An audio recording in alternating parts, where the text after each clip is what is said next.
What is good, everybody? My name is Taetro here with ujam, and today we're going to talk all about Virtual Guitarist. If you already own a Virtual Guitarist title, or if you've been curious about getting Virtual Guitarist, we're going to completely walk through the plugin so you have a firm understanding of how to use the plugin to create realistic sounding guitar in your track. I've composed a short little demo here that utilizes a few different titles in Virtual Guitarist. It's sort of like a pop rock tune, but it's really meant to showcase the diversity and the authenticity of the sound of Virtual Guitarist. Let's play through and then we'll start to break everything down.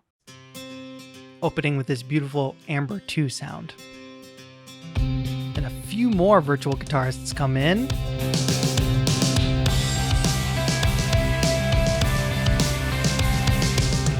Iron 2 playing those chords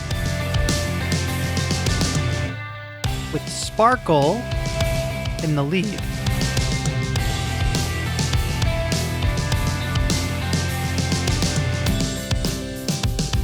Beautiful nylon sound from Silk here. And ending on a nice acoustic chord from Amber 2 once again. So I wanted to make something that utilized the more acoustic and delicate sounds, but also utilized some electric sounds like those crunchy chords from Iron and the sort of pop rock lead of Sparkle. There's other titles too that weren't even showcased in this demo, and I'm going to do a more isolated sound demo at the end of this video. But the real idea of Virtual Guitarist is not to just give you a virtual guitar to play, but to give you access to an actual virtual guitarist, the actual player, which is what contributes to this being a very authentic and very versatile plugin. So let's jump right into how to use Virtual Guitarist. So the first and probably the easiest thing to talk about is how we can adjust our sound in Virtual Guitarist. In this top half of the plugin, and this is Amber 2, each title is going to look slightly different, but has the same basic anatomy, where we have control over our sound in this top portion of the plugin here. So if we just solo this track, this beautiful acoustic guitar sound, let's try shaping the sound with the controls we have here in Amber 2. First, we have a blend knob, which you can see is labeled mic and pickup. So you can hear as I turn it towards pickup, we get more of a direct recorded sound. As I turn it back to mic, it's kind of amazing, but we've gone from having that direct plugged in sound to really sounding like there's a microphone in front of a guitar in the room. And blending those two together you can get the best of both worlds. Some of these controls here will change from title to title, but we're going to look at other titles in a little bit, and you'll see some of those nuances then. Next, let's take a look at character. Now, this is labeled soft, tame, real, and hard, and I think when you hear the sound played back, you'll have a clear understanding of what those terms mean. A much softer guitar. Let's go to the extreme, go to hard. A very hard, aggressive picking sound. Real, we still get some of the emphasis and accents on some of those notes. And tame, it's a little calmer, but it's not quite as calm as soft. Moving right along, we have a mix adjustment to make. This is really fundamentally going to change the overall sound of the guitar, and it's going to come down to the style of song that you're making and where your guitar sits in the mix. So for me, open is like a very natural sound, while subtle is a much less bright sound. To the other extreme, glitz, very, very bright. So this is all things you need to take into account with your guitar in the context of your bigger track. Is your guitar the focal point? Does it need to be nice and bright in the front? Or does it need to be kind of more neutral or layered in the back? That will be dependent on your song. Now, to me, when we add air to the track, it's most notable if we switch things over and blend it all the way towards the mic sound of the guitar. If I turn air up, it's almost like we're adding more space between the microphone and the guitar. Back down. A closer mic'd position.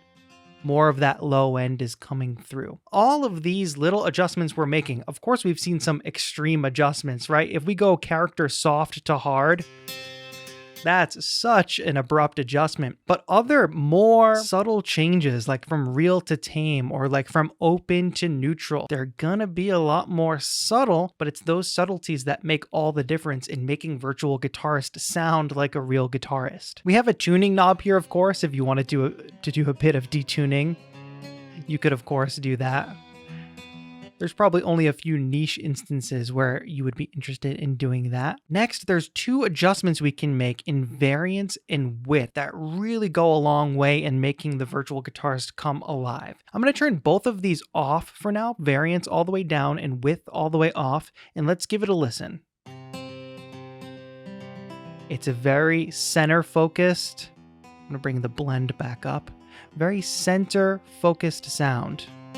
Bring the character back to tame, like a one guitarist in a room. As I turn up variance, we're going to start to hear a few more quote-unquote imperfections in the guitar line, not in the actual melody that's being played, but all of those noises associated with the guitar, creaks in the wood, finger movement sounds, etc. And when you combine that with width, what ends up happening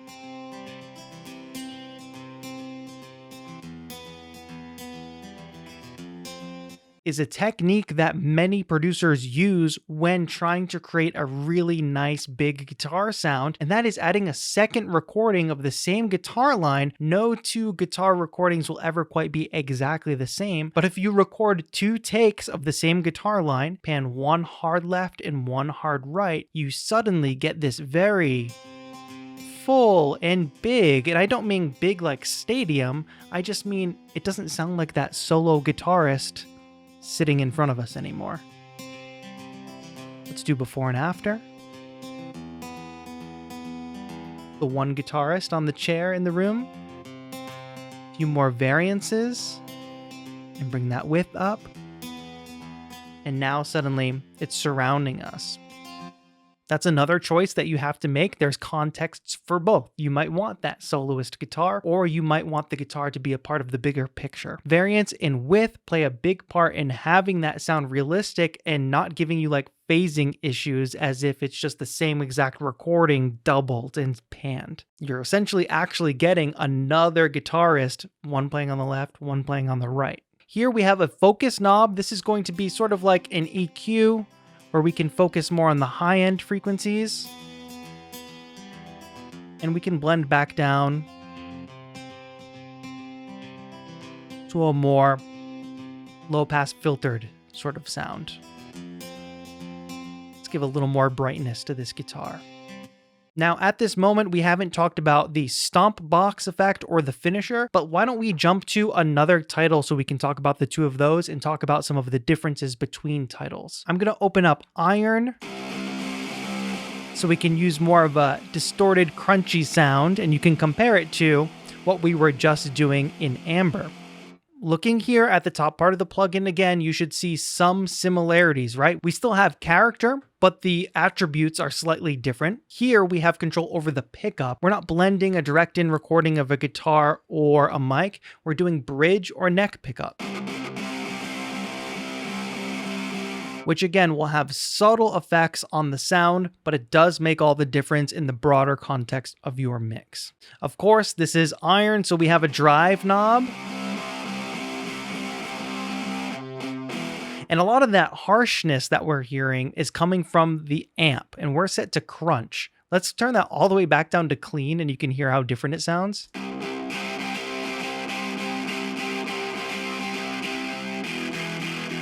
To crisp, cream, and crunch. I really love that crunch sound. And metal is something completely different. And of course, there is direct as well.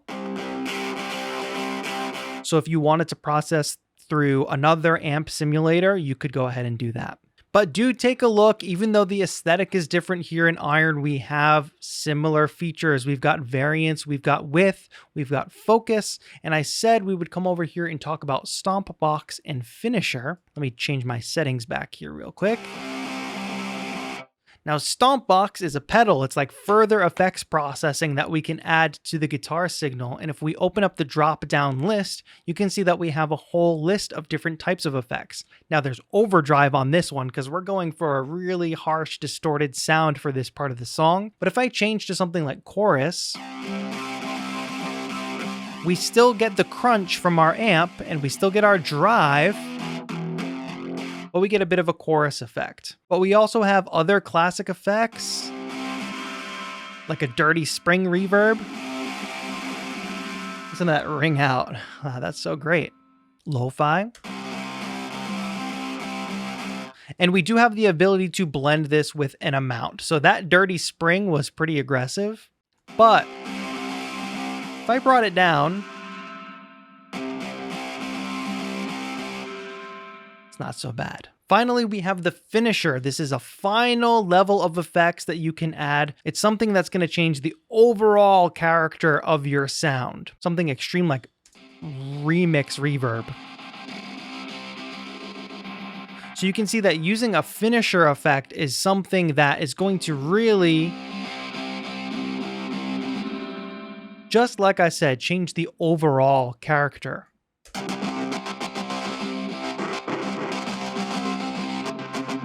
of the sound. Everything else we've been tweaking has been sort of like subtle changes that we can use to make the Virtual Guitarist sound more real and get closer to the tone that we want. Stompbox and Finisher are ways we can push that sound even further. And you can see this list of effects. These are sort of effects that you would recognize, like a compressor or a space reverb, along with the other fun things like the stutters that we're playing with here. And here in Iron, we also have ambience, which is going to be more focused on delay and reverb effects.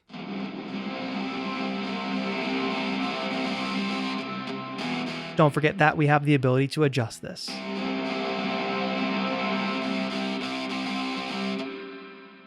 I'm going to jump to one more title just so you can get used to seeing how all these effects are similar and different across different titles. Let's go to Sparkle. Again, we have bridge and neck pickup for Sparkle here. This is our lead line. We also have similar amp functions to Iron as well as character. All the same variance and width. You can see that variance and width are quite low on this lead line. And that's because in the context of this mix, the distorted guitar is part of the backdrop, and I want you to focus on the lead line of Sparkle here. That's the melody. So it's not too wide across the stereo field, it's dead center. It's like I'm saying, put the spotlight on this guitarist here. They're taking their solo. The guitar and the rhythm chords are just part of the band. And this is another good example of using Stompbox and Finisher. We have a light distortion on here. If I crank that up, you can really hear the effect. And reverb and delay is doing a lot here. Here's completely dry.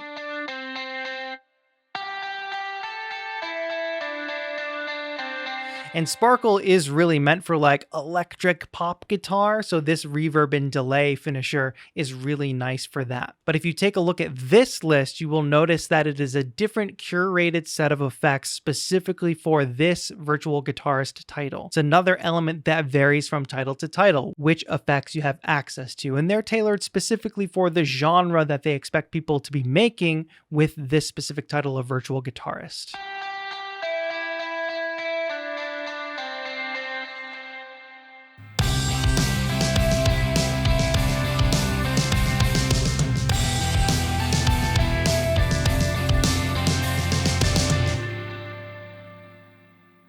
Also, we breezed right over a very basic function of Virtual Guitarist. Don't forget that you have access to presets. These presets will change the sound settings of the Virtual Guitarist title that you're using, and each title has its own unique set of presets. If you dial in a preset that you really like, you can save those presets to your user library. So those are the basics of how we adjust the sound in Virtual Guitarist. Next, I want to get into how do we deal with playing notes and actually getting the musical ideas out of the plugin. So staying on Sparkle here for a moment, let's now direct our attention to the lower half of the plugin. I want to simplify things for us a little bit here. So where it says player, let's click on instrument. Now we're going to start to play notes with the plugin, and I've got my MIDI controller here, and I want to just quickly explain the concept of key switches. Key switches is a function of a lot of ujam plugins and a lot of other plugins too, where we use part of our keyboard to adjust the playing style of the plugin and another part of our keyboard to play notes. So if you notice here in the bottom half of the plugin, we have two sets of keyboards. On the left side here, we have key switches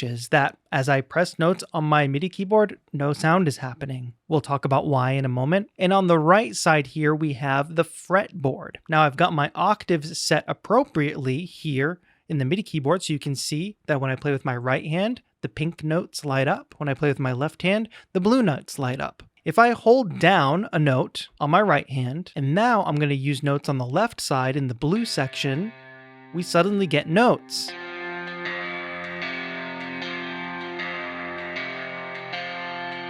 I'm going to adjust the note in my right hand. The notes that we're playing in our left change.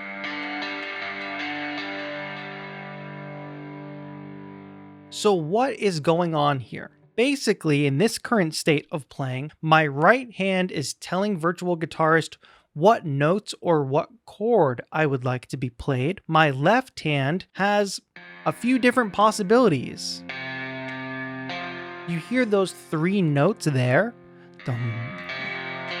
And what we're actually playing through are the three notes of a power chord. A power chord is sort of like the most basic version of a chord on guitar. But when I hold down that F, you can see right here, it identifies it as the chord and F power chord. So this allows us to play through the notes of a chord in Virtual Guitarist if we wanted to play in the notes ourselves. So in the left hand, I can play notes.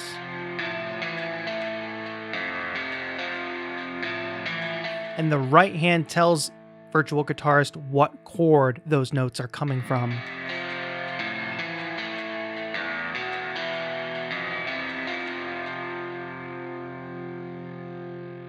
It's a little different way of performing with a virtual instrument, but it allows you for a much more realistic and versatile sound. Now, we do have a menu here that can help us out a lot. If I click this keyboard button here, we get a key. Now, don't get too overwhelmed by all of these instructions here. Just realize that we can refer to this chart if we ever get a little confused. Now, currently, I'm able to play in this way that I just explained because trigger mode is off.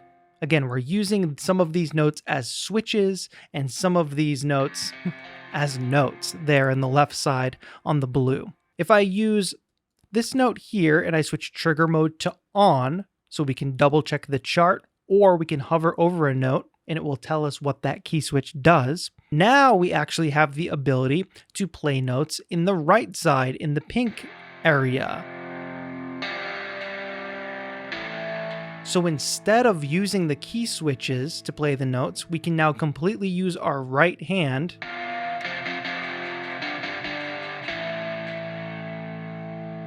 to play notes. And you notice these are coming out as chords now.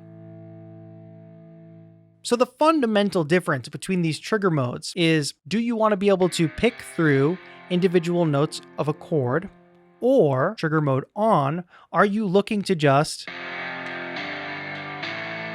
play these chords with one hand? Doesn't stop there though, because in trigger mode on, we can now adjust the articulation of our strumming. This goes to having Virtual Guitarist sound really real and authentic. I'm going to continue to use the left side of the keyboard, but no notes are going to happen, just the sound of my notes are going to change. We go from a muted sound, half muted, open.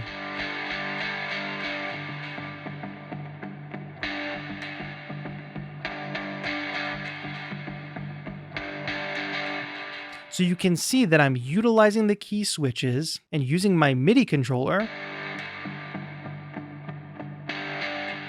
to change the type of articulation we're getting out of the guitar. Again, hovering over any of these keys will let you know what exactly the key switch does. So here I can hold down a note, but I can also use articulations like pick slide,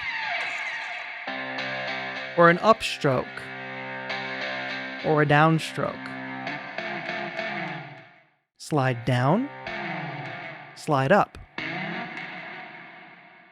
These are all articulations that you have at your fingertips, and you have different ways of accessing them, whether you're using trigger mode on or trigger mode off. Don't feel too overwhelmed because you don't need to use all of these at once. It's really specific functions for specific jobs that you want Virtual Guitarist to do. And just remember that these key switches exist to give us access to different articulations and different types of strumming. And I also want to point out that you don't need to have a MIDI keyboard or do any of this in real time to get this to work. Since these are all MIDI notes, you can draw these MIDI notes in a MIDI clip. So let's try that. I'm going to create a new MIDI clip in Ableton Live. And I know that I want the articulation to be muted, which is F#2. And let's just play a C note, C4.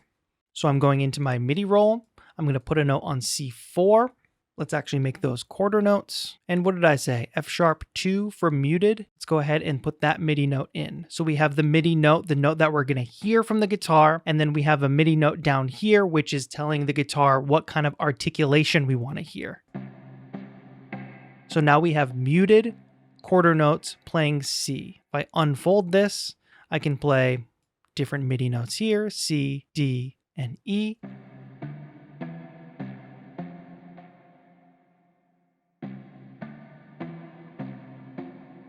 And I can use this bottom note here to change articulation whenever I want. I can alternate. Let's alternate between open and muted, because I can remember that A#2 is the open notes.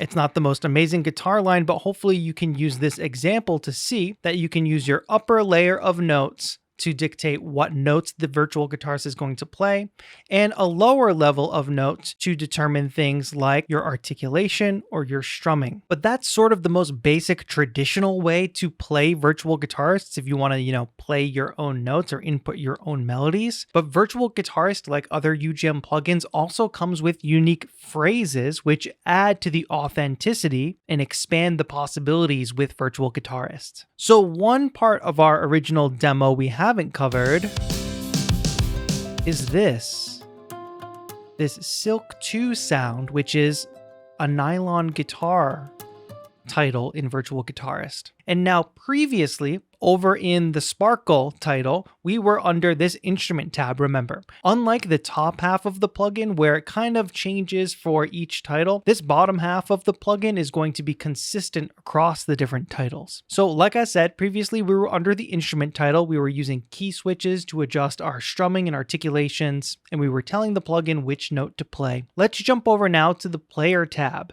This is where the magic happens with phrases. And I'd like to solo back this guitar part here from our demo track. You can hear 2 chords being strummed through. And I just want to juxtapose that against the MIDI that we see in Ableton Live. All we see here are 2 MIDI notes. But how are we getting such a nice plucked sound? Following the logic that we just discussed with using part of the keyboard for key switching and part of the keyboard for playing, take a look here now and see that we have kind of 3 distinct sections: common phrases, style phrases, and our play range where we'll actually input notes. Once again, I have my MIDI keyboard here, and if I adjust the octaves appropriately, I can adjust these key switches. So I'm going to stick in style phrases and use my right hand to input notes. What's happening here is these key switches correspond to different types of phrases. So let's listen back to this phrase on C2. Okay, great. But we can see in style phrases that we have numerous style phrases to select all the way up to A sharp or B flat. Let's hear what the B flat style phrase sounds like on the same note. very different. So again, I'm telling the plugin to play C. In this instance, we're getting a C chord, and I'm using the style phrases to change how it's actually going to play that C chord. And as we ascend up the style phrases, they will get more complex. The style will evolve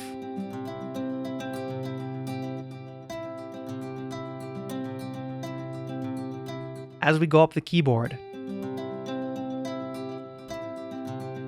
And some of those changes are actually very subtle, but as we go up and get more extreme,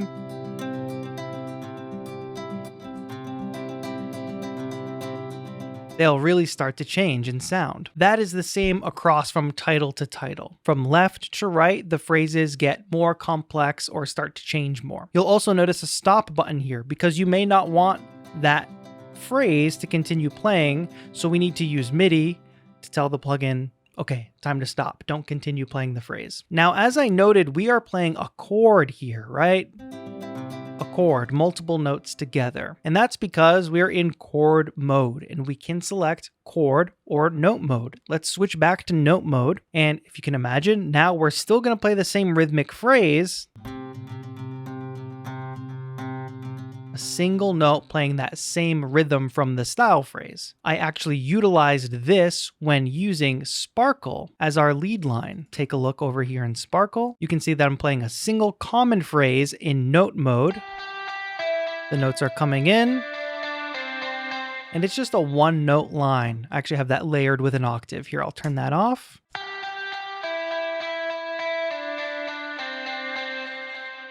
So a one note line, but still playing to a rhythm. Now, if you notice, I'm using a common phrase instead of a style phrase here in Sparkle. They function the same way, but common phrases, like they're named, are going to be more common or more simple. If I hover over a note, you can see that we have muted quarter notes, open eighth notes, half muted eighth notes, etc., and it goes on and on. If we press the keyboard button again here in this mode, we get a whole chart of what each key does. The difference between common phrases and style phrases is that style phrases are specifically tailored for the Virtual Guitarist title that you're working with. Also, if you notice the style drop-down menu here, you'll notice that we have access to a few different preset titles, which will come with different style phrases. They also have associated BPMs, so these style phrases are going to sound best at song tempos in that range of BPM, but we'll talk more about timing and things like that in a bit. For now, I just want to draw your attention once again to the MIDI clip of this lead guitar line that's playing open eighth notes and this melodic phrase. We see the notes coming in here. Taking a look at the MIDI clip, you're going to see, again, two sets of MIDI notes. This is very similar to how we were programming MIDI with the previous technique. We see this descending line here, which represents our melody. You can see that those notes are labeled with a 5. They're in the 5 range, so we know that they're actually melodic notes. Then all the way down here, we have the D1, which is the trigger for open eighths. I'm going to unfold this now so you can see how actually separate these notes are. So we have D1 down here, and let's go ahead and actually change the articulation of notes with our melody still playing on top here. I'm going to refer back to our plugin. We know that this is open eighths. Let's change to muted sixteenths because that'll be really extreme. So I can see that that's on note G1 here in the plugin. So now I go to my MIDI roll, and we're going to find note G1, and I'm going to draw in G1 and listen to how the notes change. And also take note of the fact that this note doesn't extend, but the articulation persists. So the plugin is always going to react to the last articulation that it received. So it's just going to continue playing those muted 16th notes until it gets another signal. Let's listen here. We should go back to open eighths. Here you can really start to craft a realistic sound by switching different articulations. You can do that by either programming and drawing in the notes manually yourself, or using your MIDI keyboard to change things like your rhythm and articulations. You can hear how that rhythm changed when I was changing notes in my left hand. So looking across this project here, let's actually return to Iron so you can hear the different strumming changes here, which I think sounds a lot more realistic, especially that C#2 trigger key switch here. But we have our top notes playing our chords.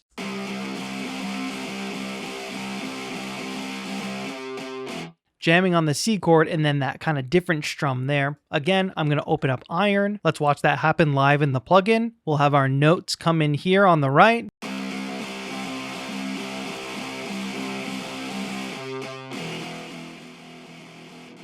And you see the style phrases change in real time to give us that different sound, all contributing to getting a more authentic sound from Virtual Guitarist. Another important point here too is there's a moment where the guitar is cut out, where there's a bit of silence. Listen back to that. That is actually programmed using key switches as well. We're using C0 to silence the notes there. Play that back again.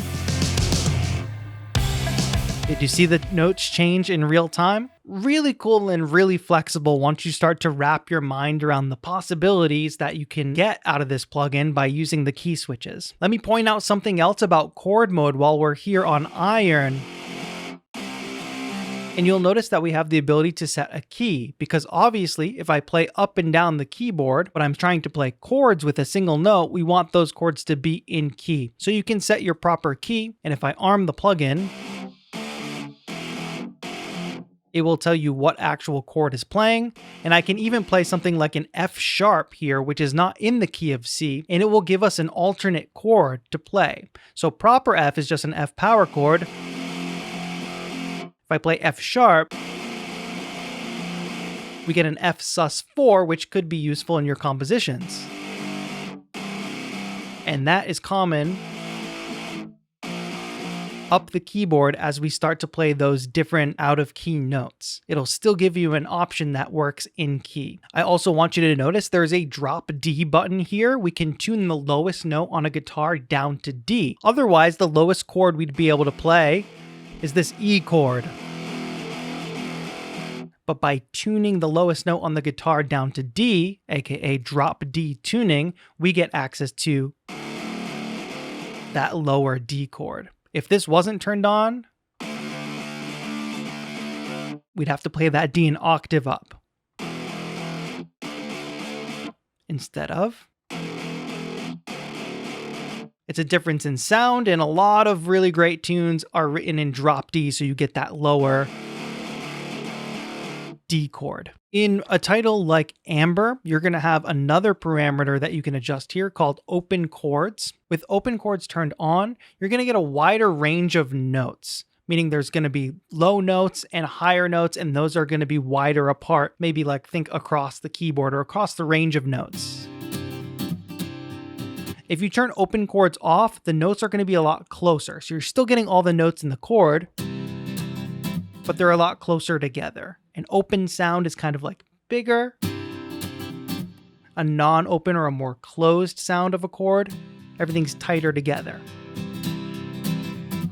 Quick interruption to say, yes, these interfaces look similar title to title, but Carbon in particular looks quite different. But if you take a look at this screenshot here, you can see that there's some common elements. And if you stick with the tutorial, even though we're not focusing on Carbon because it's a really special title that's sort of like more in the hybrid guitar, sci-fi, sound designy type space, that there's a lot of familiar elements in there, even though it looks a little different. There is actually one more way to get these phrases into your DAW, and I'm not trying to overwhelm you with all of these features, and I definitely don't want you to be overwhelmed and think that you need to utilize every single one of these features. There are just sort of multiple ways to get similar results out of Virtual Guitarist. So let's just jump back over to Silk, because I feel like we've used a lot of the other titles throughout this tutorial, and we need to show Silk some love. All right. So we have these style phrases, right? And if you notice above each note, there's this little grid here. And what this little grid represents is the fact that we can click and drag MIDI directly into the DAW. And this MIDI will represent the the last note played and the rhythm and velocity and all the articulation key switches that come with that style phrase. And we can really look at the MIDI here and see what goes into programming a MIDI instrument to have such a realistic sound. So let's listen back to this. And let me show you how we would do that if we wanted to say change notes. All we have to do is go into the plugin, choose which note we'd like to play. Actually, let's go back to chord mode. Let's go to that E minor chord. Let's choose a different style phrase. Yeah, and let's click and drag that into the DAW. Just gonna click and drag. We get a nice MIDI clip that's labeled with the BPM and style title from the plugin, so you could easily go back and find it if you wanted. But here now we can hear that E minor chord played in the style that we pulled from the plugin. So you could actually form a whole chord progression that way. If I wanted to go from that E minor to C major, I just simply click C and drag in that MIDI again. And now it's going to give us that same style phrase, that same rhythm, but built on C. Go from E minor to C. So there's a few different ways to get these style phrases out of the plugin and into your DAW, depending on the level of control you want to have over the notes. Do you need to see every single MIDI note and every single key switch that's happening in your piano roll because you want that zoomed in level of control? Or do you want to do something like I did here in Sparkle and just put your notes in on the top and put your key switches in on the bottom? It's totally up to you. Now, there's just a few more features I want to show you to get an even more realistic sound out of Virtual Guitarist. The first one I utilize in Silk during this outro. Listen back.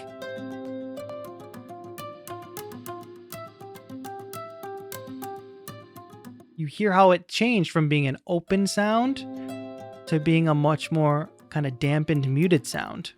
And if you look here in the bottom left-hand corner, you'll see that we have two parameters we can adjust. Let me just hone in on a single chord of this, and I'll play with force so you can hear how realistic that sounds. We can go from playing really aggressively to really softly. And of course, we can change that over time.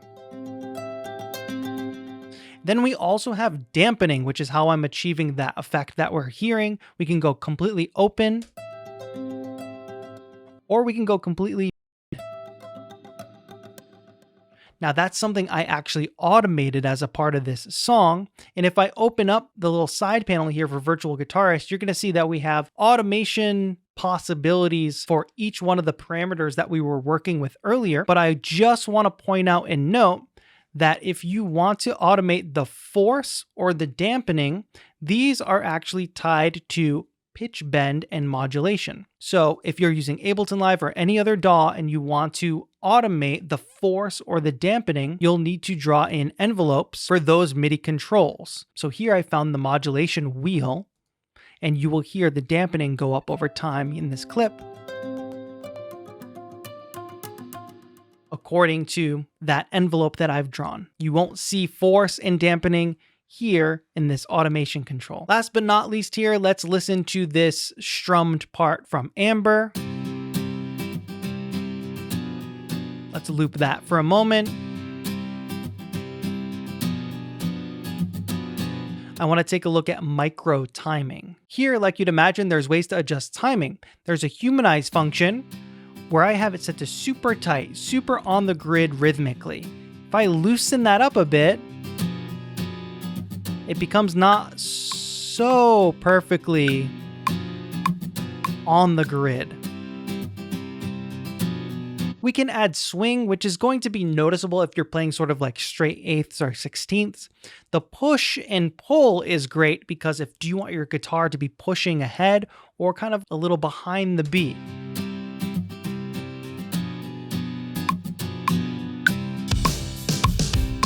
Bring the drums in. You hear the frantic push of the guitar here, then pull it back. It's a little more laid back. It's a subtle change, but it's that subtlety that a real guitar player would have. And here we have speed. So we're at 102 BPM right now. If we listen back to this phrase, it sounds pretty good, even though this style is around 87 BPM. We're just not far away from the BPM for it to sound unnatural. But if we were playing at a much higher tempo, let's say our song was up at like 150 BPM, this is going to start to sound kind of frantic and unnatural. But if I go to micro timing and now I change that to half,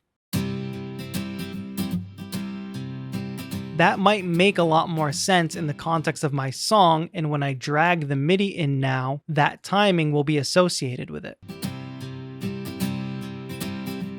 So you can use micro timing to have or double the speed of a loop depending on the context of your song. I found that to be very useful if a style phrase isn't quite syncing up with the tempo of my track. There's also a player sync menu. I wouldn't worry too much about that. I essentially leave mine to note on, meaning that when I press a note, it just starts playing instead of, trying to quantize to my DAW, and if I press a note, it'll come in on the next 8th note, quarter, or 16th. Could be useful in some cases, but I leave mine set to note on. So I hope you enjoyed this tutorial. I hope you feel like you have a strong foundational understanding of how to use Virtual Guitarist. Each one of the titles, including the ones we didn't cover here today, have free trials. So take advantage of those so you can get a feel for what each one sounds like. They each specialize in certain genres or certain types of guitar playing. So I'm sure as you delve into the different titles, you will see which ones are better for you and your style of music. For now, that's going to be it. Thank you all so much for watching. My name is Taetro here with Ujam. Have a good one.